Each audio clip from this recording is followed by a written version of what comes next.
পাথরের তৈরি প্রত্নতাত্ত্বিক অনেক স্থাপত্যই সবার নজর কাড়ে, কিন্তু কাঠের তৈরি স্থাপত্য যা খুবই বিরল।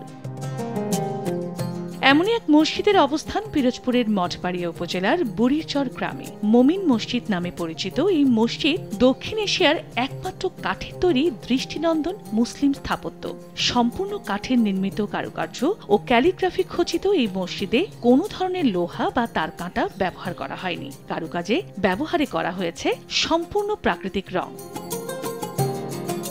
স্থানীয়রা জানান, ১৯১৩ সালে বুড়িরচর গ্রামের মমিন উদ্দিন আকুন নিজ বাড়িতে এই মসজিদের নির্মাণ কাজ শুরু করেন। বরিশাল জেলার স্বরূপকাঠি থেকে ২২ জন কারিগর নিয়ে শুরু করেন মসজিদের কাজ। কাঠ সংগ্রহ করেন চট্টগ্রাম ও বার্মা থেকে। মসজিদটির পুরো পরিকল্পনা, নকশা ও ক্যালিগ্রাফির কাজ করা হয় মমিন উদ্দিন আকুনের নিজস্ব তত্ত্বাবধানে।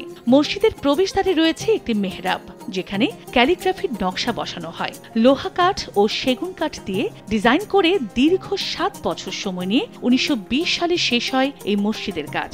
তবে বৃষ্টির পানির কারণে এবং যথাযথ রক্ষণাবেক্ষণের অভাবে মসজিদটির কারুকাজের ক্ষতি হচ্ছে বলে জানান স্থানীয়রা। এই ঈদে দেশ জুড়ে কেনাকাটার ফুর্তি হবে শুধু বিকাশে, সাথে ডিসকাউন্ট কুপন, ইনস্ট্যান্ট ক্যাশব্যাক।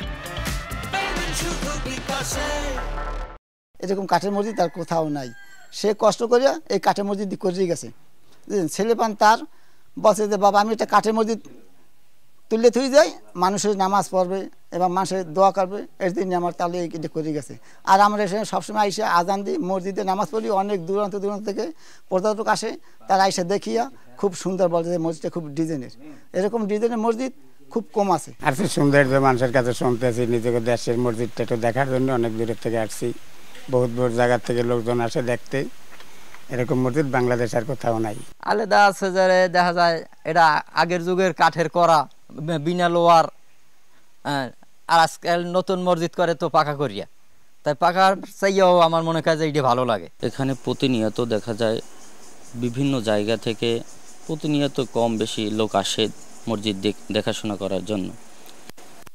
বিশেষ করে আমাদের মসজিদে যে মুসল্লি সমাগম, আমাদের মসজিদের তুলনায় আমাদের মসজিদের মুসল্লি অনেক বেশি, যে কারণে আমাদের এখানে দেখা যাইতেছে যে মসজিদের বাহিরের যে অংশটা আছে এটা উপর থেকে একটা ছাউনির মতন দেয়া আছে, যে কারণে আমাদের মসজিদের মুসল্লি গরমের দিন আসলে বিশেষ করিয়া গরমে নামাজ পড়তে তাদের কষ্ট হয়। আমরা চাই আমাদের মসজিদটা যেন আরও উন্নত হয়, এবং বিশেষ করে আমি যেটা আবেদন জানাই যে আমাদের এই বারান্দায় কিভাবে একটু মসজিদের উপর থেকে, মসজিদটা বৃষ্টির দিন আসলে রোদ বৃষ্টি ঝড়ে দেখা যায় মসজিদের আপনার ডিজাইন অথবা মসজিদের যেটাকে বলা হয় রং দেয়া, এটা নষ্ট হয়ে যায়।